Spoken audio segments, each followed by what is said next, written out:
எல்லோருக்கும் வணக்கம். இதற்கு முதல் நான் எடுத்த அதே தலைப்பில் மீண்டும் ஒருக்கா கதைக்க வேண்டியிருக்கிறது. ஒரு சிலரோட நான் கதைச்சு பார்த்ததில் அவர்களுக்கு அது முற்றா விளங்குதில்லை. அதாவது வாகன இறக்குமதியை பற்றி சொல்கிறேன். அதாவே திருப்பி என்னோட எல்லாரும் வாதாடணும், அது அதால் பெரிய நட்டம் இல்லை என்ற மாதிரியும், அரசாங்கத்துக்கு வருமானம் வருகிற வாகனங்கள் இறக்குமதி செய்கிறதால அரசாங்கம் மேலதிக முன்பை விட கூடுதலான வரியை விதிச்சிருக்கிறதால அந்த வரிப்பணம் வருமானமாக பார்க்கணும். இப்போ இந்த வருமானமாக எப்படி பார்க்கணும்? அரசாங்கம் வரியை விதித்தது கூடுதலாக, அதாவது கூடுதலான வாகனங்கள் நிறைய வரி குறைவாக இருந்தால் நிறைய வாகனங்களை மக்கள் கொள்வனவு செய்வினோம். அப்போ அதை கட்டுப்படுத்துறதுக்கு தான் இந்த வரியை கூட்டி வச்சிருக்கிறன்றதான் நான் புரிஞ்சு கொண்டதில் அது அப்படித்தான் செய்யணும். இப்போ நானும் அப்படி இருந்தால் அப்படி செய்வேன் வச்சுக்கொள்வோம். ஆனால் அது வருமானத்துக்கு வருகுதுன்னு சொல்லி அது ஒரு நாட்டின் தேசிய வருமானம் மாதிரியும் டேக்ஸ், அதாவது வாகனங்களால் வர வரிப்பணம் ஒரு தேசிய வருமானம் மாதிரி தான் எல்லாரும் பேசிக்கொள்கிறார்கள். அது என்னென்னா, அவர்களுக்கு அந்த துறை சார்ந்து சில வேளை அந்த கொமர்ஸ் படிக்காத அல்லது பொருளியல் படிக்காத குறைபாடு இருக்கலாம். அதை நான் தவறுன்னு சொல்லல. அப்படி இல்லை, அப்படி அவர்கள் சிந்திக்கிறது தவறுன்னு சொல்ல வாரேன். அதை நான் இப்போ முதல் வாகன இறக்குமதின்ற விஷயங்கள் பல தடவை பதிவு செய்திருக்கிறேன். இது கொஞ்சம் வித்தியாசமாக இருக்கும் அப்படின்னா அதை கொஞ்சம் அழுத்தம் திருத்தமாக சொல்கிறதுக்காக நான் இதை எடுத்திருக்கிறேன். ஒரு 15 அல்லது 20 நிமிஷத்துக்குள்ளே அதை முடிச்சிருவேன். வேகமாக கதைக்க வேண்டியிருக்கு. என்னென்னு சொன்னால், நான் நீண்ட நேரம் மக்கள் கேட்குற எல்லாம் 10 நிமிஷத்துக்குள்ளே கதைங்கன்னு சொன்னதால் கொஞ்சம் அவசரப்பட வேண்டி இருக்கிறதால சரியான புள்ளி விவரங்களை சொல்லியலாமல் இருக்கும். நீங்கள் கொஞ்சம் விரிவாக விசாலமாக பார்த்துக்கொள்ளுங்கள். உதாரணத்துக்கு இப்போ நான் இந்த கூகுளில் போய் நீங்கள் பாருங்கள், இந்த இதில் எத்தனை மோட்டார் சைக்கிள் இலங்கையில் இருக்குன்னு. இலங்கையை நான் எடுக்கிறேன். இது இப்போ நான் வேறு என்னை பொறுத்த வரைக்கும் ஒரு தனிப்பட்ட இனஞ்சார்ந்து, மொழி சார்ந்து அல்லது நாடு சார்ந்து நான் சிந்திக்கிறது குறைவு. நான் பரந்துபட்ட உலகமாக தான் சிந்திக்கிறது. அதில் ஒரு பகுதி இலங்கையில் நான் கதைக்கிற மொழியும் இருக்கிறதால அந்த மக்களுக்கு விளங்கும்ன்றதுக்காக நான் கதைக்கிறேன். அப்படி அதே மாதிரி தமிழ்நாட்டுக்கும் அது பொருந்து. நான் பேசுகிற தமிழ் அல்லது நான் கதைக்கிற அந்த பொருளியல் இந்த விடயங்கள், அபிவிருத்திக்கான விடயங்கள் அவர்களும் எடுத்துக்கொள்ள வேணும். அதான் என்னுடைய இது. வேறு நாடுகளுக்கும் இது பொருந்தும். இது ஆப்பிரிக்க நாடுகளில் இப்போ எனக்கு சரளமாக ஆங்கிலம் பேச தெரிஞ்சால் நான் ஆங்கிலம் மூலமும் கதைக்கலாம். ஆப்பிரிக்க நாடுகளோ கொண்ட இந்த பொருளாதாரத்தை விடயங்களை பார்த்து. ஓகே, இப்போ நான் விஷயத்துக்கு வரேன். என்னென்னு சொன்னால், இறக்குமதி இப்போ நான் 43 லட்சம் நான் பார்த்துருக்குறேன், அறிஞ்சிருக்கிறேன். அப்போ 43 லட்சம் மோட்டார் சைக்கிள், அதான் இலங்கையில் தற்சமயம். இப்போ இந்த அரசாங்கம் இப்போ ஜனவரி, பிப்ரவரி, மார்ச் மாதத்தில் இறக்க தொடங்குது. அதுக்கு முதல் இருந்த நாட்டினுடைய வாகனங்கள்ன்ற மொத்த எண்ணிக்கையை பார்ப்போம். அதாவது 43 லட்சம், லட்சத்தில் எல்லாத்தையும் சொல்கிறேன். 43 லட்சம் மோட்டார் சைக்கிள் இருக்குது ஏற்கனவே அந்த இறக்குமதிக்கு இந்த அரசாங்கம் புதிதாக இந்த ஆண்டுக்கு இறக்க முதல். அடுத்தது ஓட்டோ 11 லட்சம் இருக்குது. ஓட்டோண்டா தனியார் வீட்டில் தங்கட தேவைக்காக கார் மாதிரி வச்சிருக்கிறதும் இருக்குது. ஓட்டோ டாக்ஸியாக பாவிச்சு ஓடுறதும் எல்லாம் சேர்த்து மொத்தமாக இருக்கிறது 11 லட்சம். கூடி குறையும், கொஞ்சம் அன்னளவாக இருக்கும். அடுத்தது கார் 9 லட்சம். ஸோ ஏற்கனவே இருக்கிறது. இப்படி இருக்கைகள இந்த அரசாங்கம், பழைய அரசாங்கம், அதை இந்த கொரோனா மற்ற உக்ரைன் சண்டையால் உலகளாவிய பொருளாதார நெருக்கடியால் இறக்குமதியை தடுத்து வச்சிருந்தது. பழைய வாகனங்களே ஓடிக்கொண்டிருந்தது. அதில் சில வேளை பஸ்ஸும் லொரிகளும் ரெக்டர், லேண்ட் மாஸ்டர் எல்லாம் அடங்கி இருக்கும் வாகன இறக்குமதிகளை. அவர்கள் பழைய அரசு அதை தடுத்து இருந்திருப்பார், எல்லாம் சேர்த்து நினைக்கிறேன். எனக்கு அதில் கொஞ்சம் வடிவாக தெரியாது. பஸ் வந்திருக்கலாம், சில வேளை லொரியும் சேர்த்து காரோட சேர்த்து இறக்குமதி இல்லாமல் இருந்திருக்கலாம். இப்போ என்னென்னா, இப்போ இந்த அரசு வந்த பிறகு வாகன இறக்குமதியை திறந்து விடணும். அதில் பஸ்ஸும் லொரியும், லேண்ட் மாஸ்டர், அடுத்தது ரெக்டர், உற்பத்தியில் ஈடுபடுற மிஷினரிகள், அப்படி அவைகள் வரலாம். அது ஆம்புலன்ஸ், போலீஸுக்கானது, இராணுவத்துக்கான வாகனங்களும் அதுக்குள்ள அடங்கும். அதாவது அது இந்த சேவை வாகனங்களுக்குள்ளே அது வருது. இது அதே மாதிரி உற்பத்தியில் இருக்கிற டிராக்டர் எல்லாம் வரும். ஆனால் நான் இதில் முதல் சொன்னதும், இப்போ நான் சில நண்பர்களுடன் கதைச்சு பார்த்ததில் அவர்கள் இறக்குறத பற்றி எந்த பொருளாதார வீழ்ச்சியும் வராதுன்றதுக்குள்ள கனவேர் நிற்கணும். அதான் எனக்கு விளங்கல. அதுக்காக சின்ன தெளிவுக்காக ஒரு சிறிய வீடியோ போடுறேன்.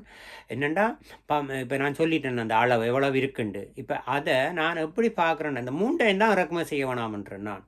அரசு செய்துட்டு இனியும் தடுக்கலாம். இனி ஒரு இப்போ அடுத்த வருஷத்துல இருந்து அல்லது இப்போ வந்த வாகனங்கள் இருக்க இப்போ திடீரென்று இதை மறைத்து நிப்பாட்டணும். அரசுக்கு நாங்கள் சொல்லணும். நான் எழுதி அனுப்பியும் இருக்கிறேன். இப்போ அது அவர்கள் முடிவெடுக்கலாம். நாங்கள் எதையும் கட்டாயப்படுத்த இயலாது. ஓகே, அப்படி இருக்கையில் IMF வந்து அதை வாகனத்தை இந்த தொடக்கத்தில் சொன்னது இறக்குமதி தடையை நீடிக்கலாம் என்று ஒரு ஒரு ஒரு ஒரு பீரியட்டில் ஒரு மாதத்துக்கு அந்த அந்த காலகட்டத்தில் மார்ச் மாதத்துக்கு முதல் ஏப்ரல் 2ஆம் மாதம் நினைக்கிறேன் 2ஆம் மாதம் அளவில் சொல்லிட்டு அப்புறம் திரும்ப வாகனம் இறக்கலாம். அதால் பெருசாக இடைவெளி பணம் அந்நிய செலாவணி வராது என்ற மாதிரியும் ஒரு கருத்து அடிபட்டது. இந்த செய்திகளில் குழப்பமாக இருந்தது. என்ன சில அதையும் சொல்லி இதையும் சொல்லி அது இப்படியே இருக்கட்டும். அதை நீங்கள் பழைய செய்திகளை பாருங்கள். நான் சொல்ல வாரது இந்த வாகனங்களுக்கு நிச்சயமாக அந்த 3 வாகனம் எங்களுக்கு இப்போ பிரயோசனம் இல்லை. ஏன் பிரயோசனம் இல்லை? இது நாங்கள் வளர்ந்து அபிவிருத்தி அடைஞ்சு ஒரு ஒரு குறைஞ்சபட்சம் தென்கொரியா அளவுக்கு அல்ல மலேசியா அளவுக்கு நாங்கள் வளர்ந்த பிறகு நாங்கள் ஒரு கொஞ்சம் இறக்கலாம்னு நான் சொல்ல வரேன். நான் வந்துட்டு அடிப்படை வசதி இல்லை பவனி. அதில் இதை நீங்கள் தான் முடிவெடுக்கணும். உதாரணத்துக்கு ஏன் இதை கதைக்கிறேன்னுட்டா நீங்கள் பின்பக்கம் அந்த காசை சேமிக்கிற 2 வழியில் சேமிக்கலாம். ஒன்று உற்பத்தியில் செய்து நாட்டின் தேசிய வருமானத்தை அந்த உற்பத்திக்கு ஒரு வெள்ளப்பெருக்கு வறட்சி விவசாய பொருட்கள் இன்னும் முதலீடுகள் இன்னும் விட இல்லை. அப்போ சேமிப்பால் ஒரு குடும்பத்தில் எப்படியோ அது மாதிரி நாங்கள் கொஞ்சம் சேமிக்கணும். அனாவசியமான பொருட்களை தான் இந்த 3ம் வருகுது. Motor cycle, car, auto. அப்போ நாங்கள் மிச்ச பிடிக்கணும். அதை நீங்கள் ஏன் மிச்ச பிடிக்கணும்னா நீங்கள் வவுனியா ஹாஸ்பிட்டல்லையோ மன்னார் ஹாஸ்பிட்டல்லையோ அன்றாசபுரத்து மொனராக்கலையில் அதாவது வைத்தியசாலையில் இலங்கையில் போதிய மருந்து இல்லைன்ற உங்களுக்கு எல்லாருக்கும் தாராளமாக மக்களுக்கு தெரியணும். இல்லை உங்களுக்கு அது என்னென்று விளங்கப்படுத்துறது. அது வந்து நீங்கள் ஐரோப்பா அல்லது வேறு வளர்ந்த நாடுகளோட ஒப்பிட்டு பார்த்தீங்கன்னு சொன்னால் சரியான கஷ்டம். படுக்கிற பெட் கூடி இல்லை, எல்லோரும் நிலத்தில் சீமெந்தெல்லாம் படுக்கணும். அப்போ அந்த வைத்திய வசதி அப்போ அவ்வளவுக்கு காசு இல்லைன்னு சொல்ல வரேன். நாட்டில் காசு காணாது இதுகளை நல்ல முறையில் செய்கிறதுக்கு. அப்போ காசு இல்லைன்னு சொன்னால் எப்படி நீங்கள் இறக்குமதி செய்வீங்கன்ட்டு வரும். எதுக்குள்ள இறக்குமதி செய்யக்கூடாது? இப்போ அத்தியாவசிய பொருளை ஒரு மருந்து குளிசை இறக்குமதி செய்கிறோம், அது நட்டம் இல்லை. அது நாங்கள் கடன் வாங்கியாவது இறக்கணுமெண்டு வரும். இது நாங்கள் கடன் 1,50,000 1,50,000 ஒரு தலைக்கு. அப்போ 2 கோடி, கிட்டத்தட்ட 2 கோடி மக்கள் இருக்கிற நாட்டில் 2,2 அதாவது 2 கோடி 20 லட்சம் மக்கள் இருக்கிறன்னு சொல்லப்படுது. அண்மையில் ஒரு தகவலின்படி மீண்டும் கணக்கெடுப்பில் கடைசியாக வந்ததில் 1,70,00,000 இருக்குண்டு 1,70,00,000 என்ற ஒரு கருத்து வந்தது. நாங்கள் இப்போ 2 கோடியை நடுவில் வைப்போம் ஏறக்குறையன்னு வச்சா, அப்போ இவ்வளவு மக்களுக்கும் வந்து வைத்திய செலவுக்கு பணம் தேவை. இவ்வளவு பேருக்கும் வைத்தியத்துக்கான அனைத்து நாங்கள் செய்யலை, வெளிநாட்டிலேருந்து இறக்கும். அப்போ இவ்வளோ பேர் இவ்வளவு சனத்தொகைக்கும் 1,35 லிட்டரும் பஸ்ஸுக்கு போனால் லொரிக்கு போனால் அது சேர்க்கையிலாது. அது வந்து உற்பத்தியில் ஈடுபடுது. மக்களை கொண்டு போய் வேலைக்கு விடுது, மக்களை கொண்டு போய் அது மக்கள் வந்து சேவை அந்த பள்ளிக்கூடத்துக்கு விடுறது. அப்போ உற்பத்தியில் ஈடுபடுற பொருட்களை கொண்டு போகிறது லோரி. இப்போ அதுகள் சேர்க்கையிலாது. அப்போ இது தேவையில்லாத இந்த 3 வாகனத்துக்கும் இவ்வளோ பெரிய தொகை போகுது. இதால் எரிகிற காற்று, அது நான் சூழல் மாசடைகிறது கதைக்க போனால் நிறைய வரும். அப்போ இதால் எரிகிற காற்று கூட அது வீண். அந்த ஒரு லொரி விடுற புகை அது கட்டாயம் செய்தே ஆகணும். அந்த சூழல் மாசடைதல் வந்தே தீரும் வரலாம். அது மக்களுக்கு தேவையான சூழல் மாசடல். அது இல்லாமல் நாங்கள் இதை பார்த்தா ஒன்று மெத்து வாழ வேண்டி வரும். அப்படி வராது. ஆனால் தேவையற்ற வாகனம் ஓடுறது சூழல் மாசடையில் பெரும் புள்ளியாக பெரும் கணக்கெடுப்பில் சேர்க்கப்படணும். அப்போ 35 லிட்டர் எரிகிற புகைகள் இலங்கையில் அத்தனை பழங்களிலும் அத்தனை விவசாய மரங்களில் பயிர்களில் செடிகளில் அந்த புகை படுகுது. அது வந்து கழிக்கப்படணும். அந்த அந்த அந்த புகை வந்து அங்கே தங்குது அல்லது அதுக்குள்ளே போகுது. அதுக்கு இடைஞ்சலாக இருக்குது. நீங்கள் ஒரு மோட்டர் சைக்கிள் ஒரு அறைக்குள்ள உங்களோட வீட்டில் ஒரு 4 அறை இருக்குன்ற ஒரு அறையை பூட்டி போட்டால் மோட்டர் சைக்கிளுக்கு ஒரு 5 லிட்டர் பெட்ரோலை விட்டுட்டு ஒரு 2 மணி நேரம் அதை ஸ்டார்ட் பண்ணி விட்டுட்டு அதுக்குள்ளே படுத்து விடி எழும்புங்க. உங்களுக்கு எப்படி இருக்கும்? நிச்சயமாக நல்லா இருக்குமா? அல்லது புகை மண்டலமாக ரூம் நிறைஞ்சு புகை மணக்குமா? என்ன விளங்கு இல்லை. வைத்த பிரட்டுமா அல்லது தலையை சுத்துமா? நல்ல சுகாதாரமாக எழும்புவீங்களா? இல்லைன்னு தெரியுது. அதே காற்று கொஞ்சம் இடைவெளி கூடின வெளியே பறந்து போய் என்ன அங்கால கன தூரம் 11 கிலோமீட்டருக்கு மேலே காற்று அங்கால சுத்தாது ஒரு கதைக்கு. அப்போ உள்ளுக்குள்ள பூமியை சுற்றி தான் நிற்க போகுது. அப்போ இப்போ விஷயத்துக்கு கிட்ட வருவோம். அப்போ பக்கத்தில் போகிற விவசாய வழிகளால் போகிற மோட்டர் சைக்கிள், கார், ஓட்டோ இல்லாமல் அதை துன்பப்படுத்து. அது இன்னொரு பக்கம் பெரிய பிரச்சனை. மற்றது நான் இந்த செலவுக்கே வரேன். அப்போ இவ்வளோ லட்சம் ரூபா ஏற்றுமதி ஆகிறோம். அப்போ நாங்கள் காரை எடுப்போம். இனி மோட்டார் சைக்கிள் உங்களுக்கு சொல்லிட்டேன். மோட்டார் சைக்கிள் எடுத்தால் அனாவசியமாக போகுது. அதாவது அதை நீங்கள் தான் புரிஞ்சு கொள்ளணும். இப்போ கிளிநொச்சியிலேருந்து யாழ்ப்பாணம் ஒரு மோட்டார் சைக்கிள் போகுதுன்னா ஒரு பக்கத்தில் ஒரு பஸ் போகுது.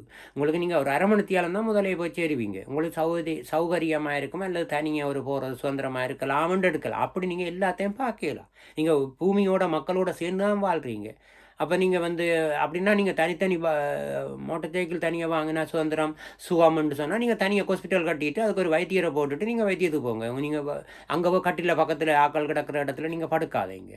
அப்போ மக்கள் தொடர்பு இல்லாமல் தனியாக வாழ போகிறீங்களா? அல்லது ஒரு காரில் போனால் தான் கம்ஃபர்டபுள் உங்களுக்கு சேஃப்டின்ட்டா உங்களுக்கு அங்கே காரை பார்க் பண்ணிவிட்டு வீட்டை போகிற தூரத்துக்கு 4 பேர் உங்களை தூக்கி ஒரு கட்டிலில் வச்சு 4 பேர் பிடிச்சி கொண்டு காவி கொண்டு வீட்டுக்குள்ளே விடணுமா? அப்போ நீங்கள் நடந்து போக மாட்டீங்களா?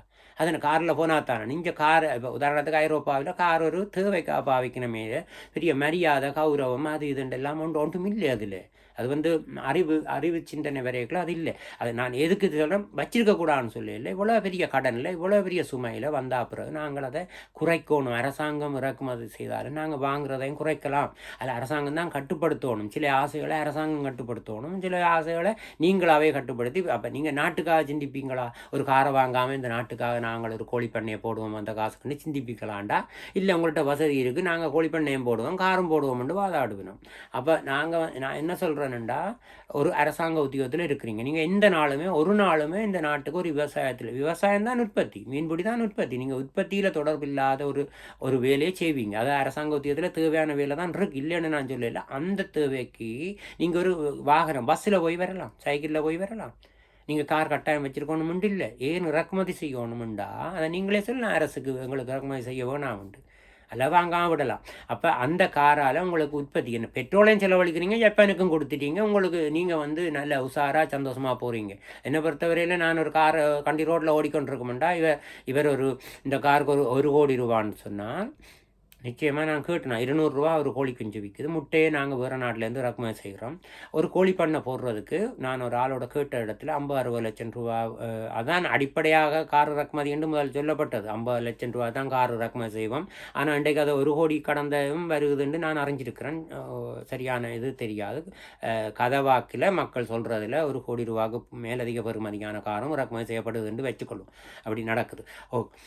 அப்போ நீங்கள் ஒரு கோழி பண்ணை போட்டால் 200 ரூபா ஒரு கோழி குஞ்சுன்னு சொன்னால், அந்த கட்டிடம் கட்டி அதுக்கான ஒரு வருடத்துக்கான உணவுகள் தானியங்களை நாங்கள் வேறு நாடுகளில் இறக்குமதி செய்யணும். அது ஒரு பக்கம் இருந்தாலும் அதை இறக்குமதி செய்து அந்த வச்சிருந்து கொண்டு நாங்கள் தொடங்குறதுக்கு கிட்டத்தட்ட 50 லட்சம் தாராளமாக மிச்சமாக காணும். 30,000 கோழி வளர்க்குறதுக்கு. அப்போ 1 கோடி ரூபா காரில் எவ்வளோ வளர்க்கலாம்? கிட்டத்தட்ட 60,000 கோழி வளர்க்கலாம். இப்போ அண்மையில் ஒரு விபத்து நடந்தது, மிக கவலை. அதை நான் அனுதாபம் தெரிவிக்கிறேன். இன்னொரு பக்கம் 1 கோடி ரூபா வரும் அந்த ஒரு கொண்டா கார் நினைக்கிறேன், சிவப்பு கார் ஓமந்தேக்கிட்ட ஆக்சிடென்ட் படுகுது. அவையிலும் அதில் ஒரு ஆள் இருக்கிறார். கடைசியில் அந்த அண்மையில் மகன் இறந்துட்டார்ன்ற பெரிய கவலைக்குரியதாக இருந்தது. அந்த கார் அடிபட்ட பின்பக்கத்தை நான் பார்க்குற அளவில் ஒரு கிட்டத்தட்ட 80 லட்சம் 1 லட்சம் 1 கோடியாக இருக்கலாம். அது சில 2வது காராக வாங்கியிருக்கலாம். அதை பற்றியில் கிட்டத்தட்ட 50 லட்சம் வச்சுக்கொள்ளுங்க. அப்போ அவர் இப்போ நான் கடவுள் நம்பிக்கை அதுக்குள்ள நான் போகல. வட இந்தியாவில் கோயிலை கும்பிட்டுட்டு வந்தவர். சரி, அது ஒரு ஐதீகமாக நம்பிக்கையில் போயினோம். ஆனால் நான் அதில் உடன்பாடு இல்லை. மினக்கட்டு இவ்வளோ பணம் செலவழித்து இங்கே இருக்கிற கடவுள் போதாமல் அப்படின்னா இந்த கடவுளை எல்லாம் இழுத்து மூடிடணும். அப்படின்டா வட இந்தியாவில் தான் கடவுள் தருவாரண்டா, இலங்கையில் இருக்கிற 2 கோடி சனமும் போகத்தானே வேணும். இவருக்கு மட்டும் அங்கே ஒரு உதவி கிடைக்கும்டா, சுயநலமாக போகிறோம்டா. 2 கோடி மக்களும் போய் வட இந்தியாவில் கும்பிட்டுட்டு வரணும் பிள்ளைனை பிடிச்சி. அப்போ என்னண்டா, அப்போ இங்கே இருக்கிற கடவுள் தரணும்னு நான் போகணும், ஒன்றில் அங்கே போகணும். வீட்டுக்குள்ளே இருக்கிற கோயிலே, வீட்டில் இருக்கிற படத்தை கும்பிட்டுட்டே பேசாமல் வாழலாம். அதை நான் ஏற்றுக்கொள்ளையில் நான் சொல்கிறேன். மினக்கட்டி போல் தூரம் போகிறீங்க, சரி போயிட்டு நீங்கள் வரைய களைப்பு இல்லாமல் நித்திரோன்னு சரி அடிபட்டுட்டு இப்போ அந்த காசும் போயிட்டுது. என்னங்க, அதை நான் ஏன் சொல்கிறேன்னுண்டா, தினம் அடிபட்டு கொண்டிருக்கிற வாகனங்கள் எவ்வளோ கோடி ரூபா போகுது, 5 கோடிக்கு மேலே 10 கோடி வரைக்கும் தினமும் அடிபடுகுது. நாங்கள் பெருமான தேய்வுண்டு பொருளியலில் படிக்கிற போது ஒரு நாளைக்கு தனியாக வாகனங்கள் உள்ள மெஷினரிகள் எல்லாம் சேர்த்தே ஒரு தேய்மானம் எத்தனையோ கோடி ரூபா. இப்போ நீங்கள் கற்பனையாக நினச்சி பாருங்கள், ஒரு நாளைக்கு ஓடுறதுல வார பிரேக் தேய்வு, டயர் தேய்வு, இது ஃபேக்ட்ரிகள் மிஷினரி தேய்துன்னு சொல்லக்குள்ள அந்த பெருமான தேய்வுக்கான பணம் நிறைய போகுதுன்னு சொல்லி படிப்போம். அது மாதிரி இந்த அப்போ இவ்வளோ காசை நாங்கள் 5 கோடி 10 கோடி நாங்கள் தினமும் அடிபட விட்டு கொண்டிருக்கிறோம். மற்றது உழைப்பும் அப்போ எவ்வளோ காசு நட்டமாக போகுது. அப்போ எங்கள் இடத்துல நாட்டில் மிச்சம் பிடிக்கணும். அதான் நான் இதில் சொல்ல வரேன். மிச்சம் பிடிக்கணுமெண்டா இந்த வாகனம் நீங்கள் ஓட்டோ எடுக்கிறேன் டக்குன்னு நேரம் காணாமல் வரப்போகுது. அதுக்காக தான் நான் இப்போ இந்த மோட்டார் சைக்கிள் ஓடிக்கொண்டிருக்கிறவர்கள் பஸ்ஸில் போகலாம்னு சொல்கிறேன். தீர்வு இல்லாமல் நான் குற்றம் சொல்ல இல்லை. குற்றம் சொல்கிறதுக்கு நிறைய பேர் இருக்கு. நான் நிறைய கண்ண இடங்களில் குற்றம் தீர்வு சொல்லாத குற்றங்கள். இப்போ குரங்குக்கு வந்து கருத்தடை ஊசி போடணும், அது தீர்வு.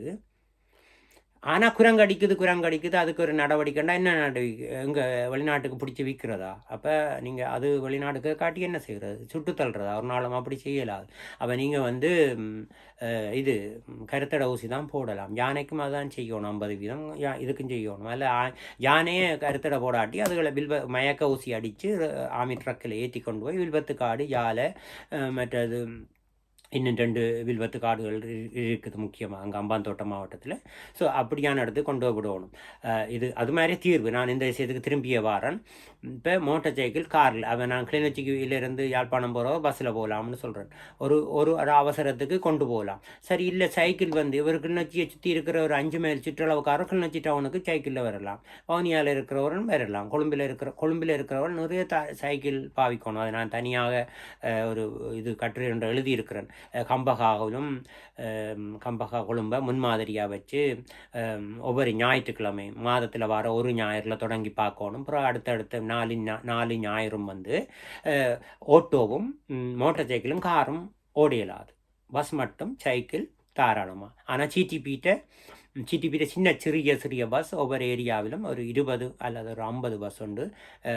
மேலதிகமாக அங்கே சிறிய ஒழுங்கையில் ஓடுற மாதிரி இருக்கணும். மற்ற டாக்ஸி ஓடுற வேலையையும் ஓட்டோ ஓடுற அதாவது டாக்ஸி சர்வீஸையும் அந்த பஸ் 9 பேர் ஏற்றுற பஸ் வந்து அந்த ஒழுங்கையில் போகக்கூடிய மாதிரி ஒரு 20 பஸ் 10 கொழும்பிலும் இதில் 10 டிப்போவில் இருக்கணும். அந்த டிப்போவுக்கு டெலிஃபோன் அடித்தா அந்த பஸ்ஸை டாக்ஸியாக பாவிப்பினோம்.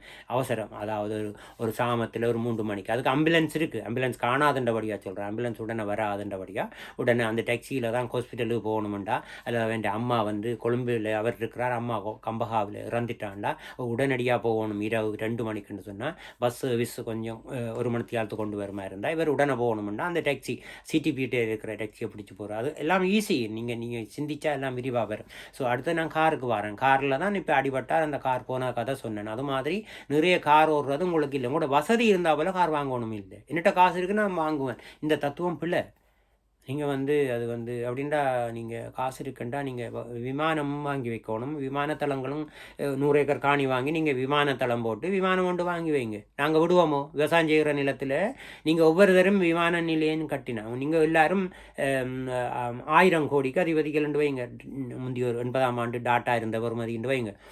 அப்போ நீங்கள் கிளிநொச்சியில் உங்களுக்கு ஒரு விமானத்தையும் வாங்கி நீங்கள் ஓடுதளத்தையும் கட்டுவீங்க. டெமோக்ரட்டின்னு சொல்லி உங்களுக்கு எல்லாம் காணி தருவேணும். இதுதான் இந்த டெமோக்ரட்டி. இதுதான் அந்த ஜனநாயகம். எனக்கு இந்த ஜனநாயகம் ஒரு அலேஜிக்கான சொல்ல இருக்கிறது எனக்கு. உங்களுக்கு அது நீங்கள் வந்து கம்யூனிச வாழ்க்கையை உங்களுக்கு புரியாததால், உங்களோட விட்டு கொடுப்பு இல்லாததால், உங்களோட அன்பு இறக்க நேர்மைன்னு சொல்லி அந்த தாற்பயத்துக்குள்ளே இருக்கிற கம்யூனிசம், அந்த சோசலிசம், அது எல்லாருக்கும் எல்லாம்ன்றது எங்களோட தமிழ் மொழியில் நிறைய இருக்குது. யாதும் ஜூரே யாவருங்கேளியர் எல்லோருக்கும் எல்லாம்ன்ற பல வார்த்தைகள் எல்லாம் நிறைய இருக்குது. அப்படிப்பட்ட எங்களுக்கே கம்யூனிசம் போல திருக்குறளில் சொல்லியிருக்கிற முழுவதுமே சோசலிசம். அதாவது கம்யூனிசத்துக்கும் சோசலிக்கும்னா அதை நீங்கள் தேடிக்கொள்ளலாம். அதுக்கு அந்த விட வரும். ஒரு சோசலிசம் கம்யூனிசம் நல்லதுக்கான ஒரு கட்டுப்பாடான வாழ்க்கை. ஸோ அது வந்து உங்களுக்கு ஒரு சின்ன விஷயம். அது நான் இந்த தலைப்புக்கு வெளியில் போயிடுவேன்றதால சொல்லலை. ஆனால் அந்த இணைச்சு நாங்கள் சொல்ல வேண்டியிருக்கு. அந்த இணைச்சு சொன்னால் தான் பிரச்சனையை நீங்கள் ஒரு தலைப்புக்கு நாங்கள் நின்றோம்னா அந்த முறிஞ்ச மாதிரி அங்கால சிந்திக்க மாட்டீங்க. அந்த சிந்தனை தொடர்பு இருக்குது. நான் இப்போ தனித்தனி பிளேன் வச்சுருந்தா நிலம் இருக்கா? நிலம் வந்து விவசாய நிலம். நீங்கள் விவசாய நிலத்தில் கண்டபடி விமான நிலையங்க கட்டி கொண்டு திரிக்கீங்களா? ஸோ அப்படி அது மாதிரி. அப்போ அடுத்தது இந்த காரைத்தான் இதில் சொல்கிறேன். அதாவது நீங்கள் உங்களோட காசு வந்து நான் அதையும் சேர்த்து சொல்கிறேன். அந்த காசு நீங்கள் கார் வாங்குறதால இப்படி கோழி பண்ணேன்டா கோழி பண்ணேன்ட்டு நான் மட்டும் சொல்லல. ஒரு உதாரணத்துக்கு இப்போ நிறைய ஆடு வளர்க்கலாம், மாடு வளர்க்கலாம், எல்லாம் வளர்க்கலாம். மாட்டை கூட இலங்கைகளே வாழ்ந்து சேர்த்தீங்கன்னு சொன்னால் அது நீங்கள் அவர் வச்சிருக்கிற மாட்டை இங்கே வாங்குறீங்க, அவரே வச்சுருந்துருக்கலாம். அப்போ அதால் லாபம் இல்லை. நீங்கள் வேறு நாட்டிலேருந்து மாடு கொண்டு வந்தால் தான் அந்த வருமானத்துக்குள்ளே வரும். அது நான் அந்த பக்கம் போயிடுவேன். அப்போ அடுத்தது நீங்கள் அப்போ கார் ஆக்சிடென்ட் படுது, காருக்கு தேய்வு நடக்குது. அப்போ நீங்கள் அது பெறுமதியை நீங்கள் குறைக்கிறீங்க. ஏழ்மையான நாட்டில் இருந்து கொண்டு அக்கம் பக்கம் எல்லாம் ஏழ்மை, வைத்தியசாலையில் உள்ள உபகரணங்கள் இல்லாத நிலையில் நீங்கள் வாங்குகிற ஒவ்வொரு காரும் வந்து நாட்டுக்கு தீமையானதுன்னு நீங்கள் நினைங்க. அது அரசாங்கம் இறக்கி தந்தது, வாங்குறேன்ன்றது வாங்குங்க, வேறு வாங்க வேணாம்னு நான் சொல்கிறேன். நான் வாங்குங்கன்ட்டு அந்த அனுசரித்து போக பார்க்குறேன் சில நேரத்தில். அப்படி இல்லை, நீங்கள் வாங்குறதால நட்டப்படுத்துறீங்க நாட்டை, டிரெக்டாக சொல்ல போனால் அதான் உண்மை. அடுத்தது மோட்டார் சைக்கிள் உங்களுக்கு சொல்லி போட்டேன், திருப்பி வெட்டி ஓடி. மோட்டார் சைக்கிள் இல்லாட்டி இந்த பஸ் அடிபடுமா? எத்தனையோ பஸ்ஸுகளுக்கு இடைஞ்சலாகவே பின்னுக்கு ஓடிக்கணும், குறுக்கையும் மறுக்கையும் ஓடி, அது பிரச்சனையை உருவாக்கு. இந்தியாவிலாம் தமிழ்நாட்டை பார்த்தா கண் கொண்டு காணலாது மோட்டார் பைக். அது அங்கே செய்கிறாங்க, அங்கே ஓடினோம்ன்ட்டு ஒரு பக்கம் நாங்கள் எடுப்போம். இப்போ இங்கே வரோம். அப்போ அடுத்தது வந்து அப்போ நீங்கள் விட்டுட்டு போகலாம். நீங்கள் டவுனுக்கு போய்க்கல நெடுவில் மோட்டார் சைக்கிள் விட்டுட்டு கொண்டு தான் போகணுமெண்டு இல்லை, நடந்து போகலாம், கொஞ்சம் ஓடி சைக்கிளில் போகலாம், இன்னொரு சைக்கிள் வச்சுருக்கலாமே. கட்டாயம் அதுக்குள்ளே போயிடணுமா? ஒரு சந்தைக்கு சாமான் வாங்க போகிறத கொழுவி கொண்டு வரணும், போகணுமா? ஒரு விவசாயி வாழைக்குள்ளே ஏற்றி கொண்டு போனால் மோட்டார் சைக்கிளில் நாங்கள் எப்படி பார்ப்போம்? ஓ, உற்பத்தியில் ஈடுபடுறார், அதை கொண்டு போகிறார் 2 பேர். அதுக்கு பஸ்ஸு இருக்குது. நான் சொல்லியிருக்கேன், கிராமங்களில் கடுகதி பஸ் உண்டு, கிராமத்துக்களால் தனியாக பஸ்ஸுக்கு ஏற்றணும்னு சொல்லி தனியாக ஒரு பதிவு போட இருக்கிறேன். முதல்ல அதை பற்றி கதைச்சிருக்கிறேன். ஸோ இப்போ மோட்டார் சைக்கிள் நிறைய இருக்குது, நீங்களாக சிந்திங்க. இப்போ இதில் சொன்னால் நேரம் போகும். அடுத்தது ஆக்சிடெண்ட்டுகளை பாருங்களேன். 2 மோட்டார் சைக்கிள் அடிபடு, தினமும் மோட்டார் சைக்கிள் அடிபடுகுது. அப்போ அதோட காசை பாருங்கள். அது முழுக்க எங்கட நாட்டுக்களை உற்பத்தி செய்தால் அடிபட்டால் ஓகே. இது வந்து ஜப்பானுக்கு போகுது, இந்தியாவுக்கு போகுதுன்றதை நீங்கள் எள்ளளவு நிற்கணும். ஒரு 10 லட்சம் ரூபாய்க்கு ஒரு 3 ஏக்கரில் நீங்கள் வாழை நடலாம், எலுமிச்சை நடலாம். இப்போ தென்னை மரத்தை நான் சொல்ல இல்லைன்னா, தென்னை மர இடங்களை பொறுத்து இருக்குது. சோடை வரும், அது காய்க்காது, வளர்ந்தால் காய்க்காத இடங்கள் இருக்குது. இப்போ எலுமிச்சை எல்லா இடத்துலையும் வளரும், தாராளமாக வைக்கலாம். 2 ஏக்கரில் வைக்கலாம், 1 ஏக்கரில் வைக்கலாம், ஏற்றுமதி செய்யலாம். ஊறுகாய் செய்து வெளிநாடுகளுக்கு ஏற்றுமதி செய்யலாம். ஒரு நாட்டை எப்படி ஏற்றுமதி செய்கிறோன்னு கேட்குறீங்களா? இல்லை, அந்த தாவரங்கள் அந்த பயிர் செய்யாத இஸ்லாமிய நாடுகள் இருக்குது, ஈரான், ஈராக்கு, மத்திய கிழக்கு நாடுகள், அவையோட கொன்றாய்க்கு எடுக்கிறது. எங்கள்கிட்ட இருந்து நீங்கள் இதை வாங்குங்கோன்னு சொல்லி. இப்போ வேறு நாடு ஒப்பந்தம் செய்திருக்கோம். அப்போ நாங்கள் இன்னும் ஊறுகாய் வரை இல்லைன்னா நாங்கள் ஊறுகாய் அனுப்பலாம், அல்லது தேசிக்காய் வரை இல்லைன்னா தேசிக்காய் அனுப்பலாம். அப்போ எங்களோட நாட்டுக்கு மிஞ்சுற இதுகளை சொல்ல, நாட்டுக்கு போதிய அளவு நிறைவாகி மிச்சம் வந்து வெளிநாட்டுக்கு நாங்கள் ஏற்றுமதி செய்வோம். ஸோ இப்போ காருக்கு சொல்லிட்டேன். அது மாதிரி ஓட்டோக்கு சொல்கிறதுக்கு நான் தனி அப்புறம் சொல்கிறேன், என்னடா இங்கே நேரம் போயிட்டுது. ஓட்டோ வந்து இல்லை, அவர் வந்து மனித சக்தி, ஒரு பெரிய 30-40 வயது உடம்போட நல்ல கட்டிட வேலை செய்ய வேண்டியவர், விவசாயத்தில் ஒரு நாளைக்கு ஒரு 10 தென்னை மரம் நட வேண்டியவர், ஒரு 10 ஏக்கரில் வாழை மரம் வைக்க வேண்டிய உடம்பு கார் ஓடிக்கொண்டிருக்கு, டாக்ஸி ஓடிக்கொண்டு. நீங்கள் ஒரு இடத்துல ஏதோ ஒரு மாவட்டத்தில் வைங்க, நான் சொன்னால் அந்த மாவட்டத்தை சொல்லிட்டேன், இந்த மாவட்டம் சொன்னேன், அது ஒரு பிரச்சனையாக வராமல் கொழும்புண்டே வச்சுக்கொள்ளும். கொழும்பில் வந்து ஒரு தட்டுக்கிறார், அவர் வந்து ஒரு கொஞ்சம் கிராமத்துக்கு ரிவர்ஸில் பின்னுக்கு போகணும். எப்படி வந்தீங்களோ திரும்பி போகணும். இப்போ சென்னைக்கு வர காரணம் சொல்லி நான் கேளுங்க. சென்னைக்கு அங்கே ஒரு கிராமத்தில் நான் கஷ்டப்பட்டு கொண்டு வந்தேன், இங்கே வந்தேன், சினிமாக்களை பூந்தேன். அவர் சினிமாக்களை பூந்து முன்னேறி நீர் என்ன உற்பத்தி செய்த நீர்?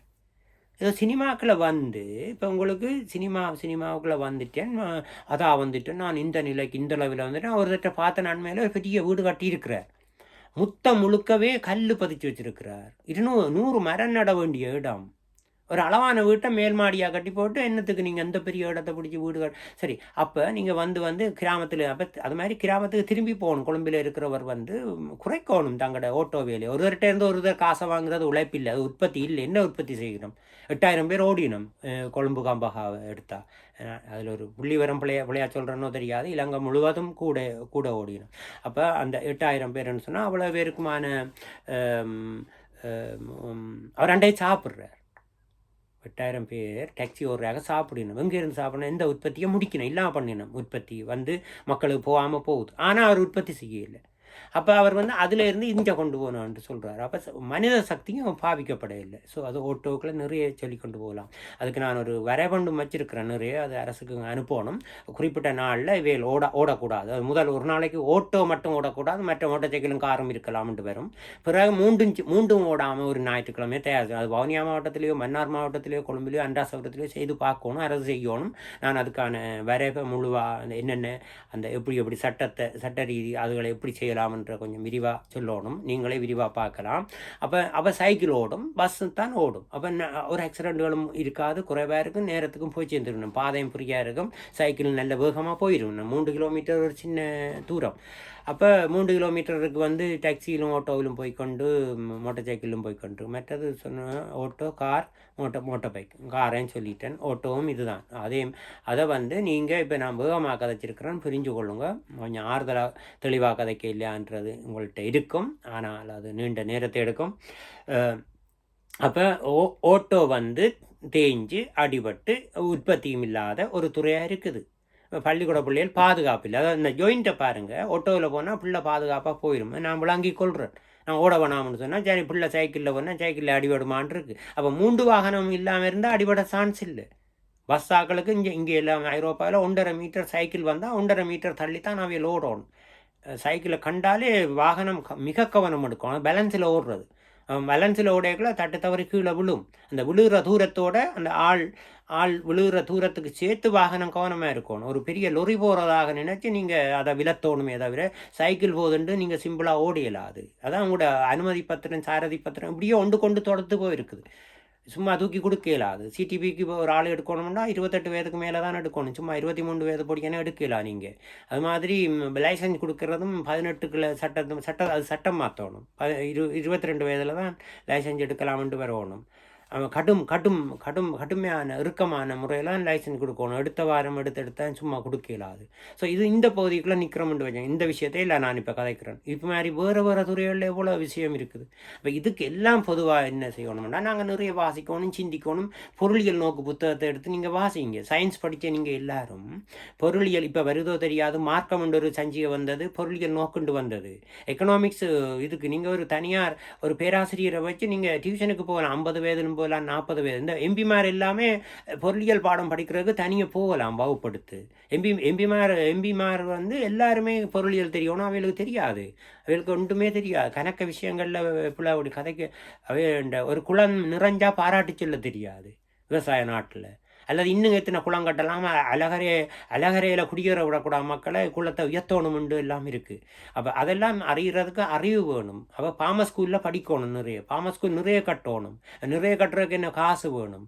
அப்போ காசு வேணும்னா இங்கே ஓட்டோவுக்கு அடிபடுறோம், வாகனம் அடிபடுறோம், தேவையில்லாத எண்ணெய்க்கு கொடுக்குறோம், ஒயிலுக்கு கொடுக்குறோம். மற்ற நாடுகளுக்கு மோட்டர் இப்போ சொன்னேன் தானே 35 லட்சம் லிட்டர் குறைஞ்ச கணக்கு. அப்படின்னு சொன்னால் அவ்வளோ காசு போனால் 35 லட்சம் லிட்டருங்க, 50 பேருக்குங்க. அப்போ நாங்கள் இங்கே விவசாய பாடசாலை கட்டுறதுக்கு இங்கே போகிறது காசு. ஏற்கனவே கடன் கொடுக்க கிடக்கு 150 ரூபா கடனாளியாக இருக்கிறோம் தலைக்கு. அப்போ என்ன சொல்கிறது, இரவல் புடவையில் இது நல்ல கொய்யோ வரையில் அப்படி கணக்க பழமொழிகள் இருக்குது. அதாவது நாங்கள் ஆடம்பர வாழ்க்கையை வாழ்கிறோம், இன்னொரு தன்னிட்ட கடன் கொடுக்க கிடக்கு ஆடம்பர வாழ்கிற இங்கே வீட்டில் ஒன்றும் இல்லை. இது நீங்கள் தனித்தனி ஒரு இந்த உதாரணத்தை வந்து நான் வந்து ஒரு கிராமமாக போட்டு உங்களுக்கு விளங்கப்படுத்தினா ஈஸியாக விளங்கும்.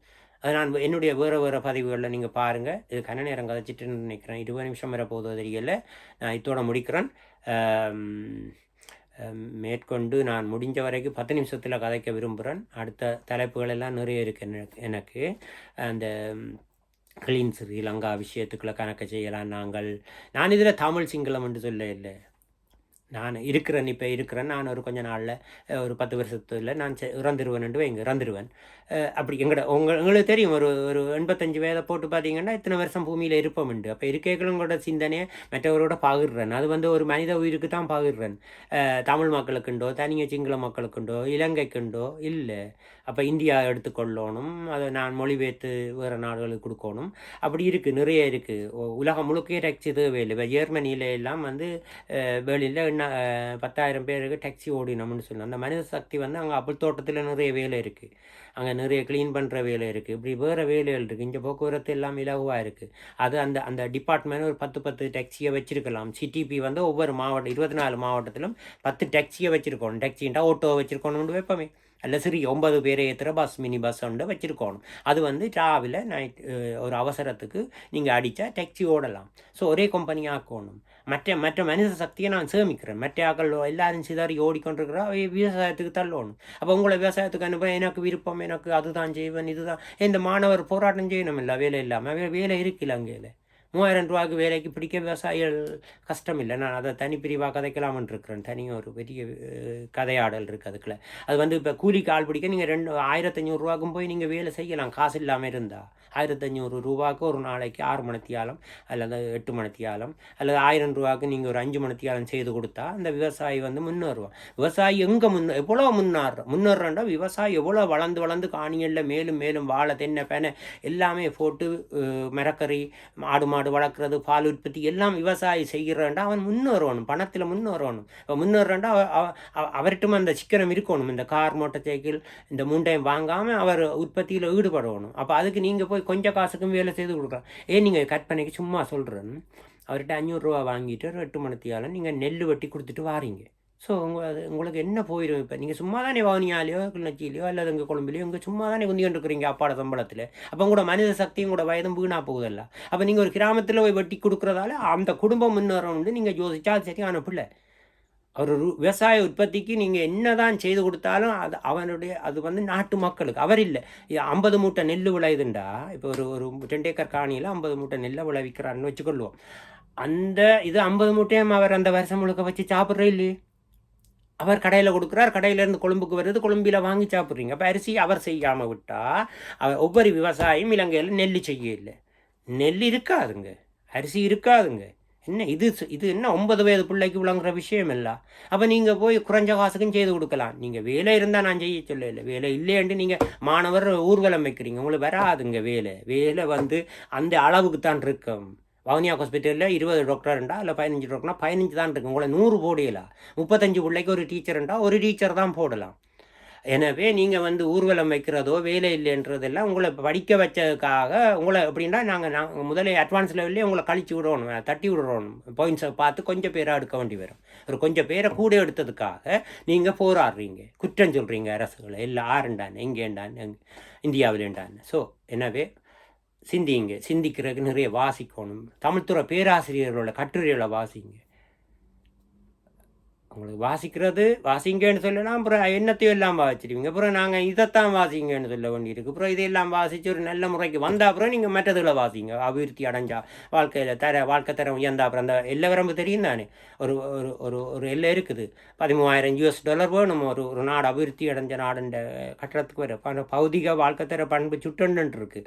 அது வந்து நீங்கள் கல்வி சுகாதாரம் மருத்துவம் போசாக்குன்னு சொல்லி அது ஒரு ஆயுட்காலம் இருக்குது. அதெல்லாம் நிறைவேறி அதில் நீங்கள் 95 எடுக்கணும், 95 பாஸ் பண்ணணும். அந்த கணிப்பீடுகள் இருக்குது.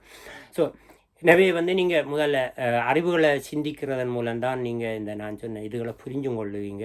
அது வந்து நாட்டுப்பற்று தேசியப்பற்றுலாம் கணக்கை அலட்டிக்கொள்ள தேவையில்லை. அதுக்கு அப்படி ஒன்றும் இல்லை.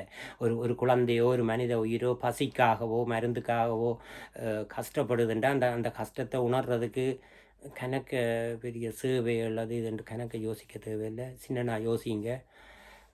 மேற்கொண்டு அடுத்த தலைப்பு கூட வாரன். இதுக்கு என்ன தலைப்பு போடுறேன்னு தெரியாது, நீங்களே தலைப்பு போட்டுக்கொள்ளுங்க. இதுக்கும் ஒரு பார்த்து கதைச்சதில் ஒரு தலைப்பாக போடுறேன். அவரும் வேறும் பார்க்கணுமுன்னு அந்த பகட்டான அந்த என்ன சொல்கிற பிளேன் வந்து விழுந்துட்டுது ரெண்டு போட்டுட்டு பிறகு அது அங்கால வேறு ஏதோ போடுவேணும் யூடியூப்காரர். சும்மா உங்களுக்கு வெக்கமாக இல்லையா? அது வந்து அப்படி போட்டு ஆக்களை கவண்டு அதுக்குள்ள காசு எடுக்கிறேன்ட்டு எனக்குன்னா ஒன்றுமே விளங்க இல்லை. காசு வேணும் தான். அது வந்து அதுக்கு வந்து இந்த களவு முறைகள் எல்லாம் தேவையில்லை. நேர்மையெல்லாம் சிதறி போயிடும். உங்களை பார்த்து எல்லாருமே நேர்மை இல்லாமல் போயிடும். அப்போ களவுகள் துன்பங்கள் எல்லாம் வந்து கொண்டிருக்கும். ஒரு நேர்மை இல்லாமல் நீங்கள் சரி அது தலைப்பை விடுவோம். அப்படி 1000 பிரச்சனைகள் எல்லாம் இருக்குது. நீங்கள் அதில் கவனமாயிருங்கன்னு கூறிக்கொண்டு அது அந்த அறிவின் வளர்ச்சி காணாதுன்னு சொல்ல வரேன் நான். எல்லாருமே சொந்தமாகவே தனித்தனி பேராசிரியர்ன்ற அளவுக்கும் கூட அறிவை வளர்க்கலாம். மிக ஈஸியான விஷயம்.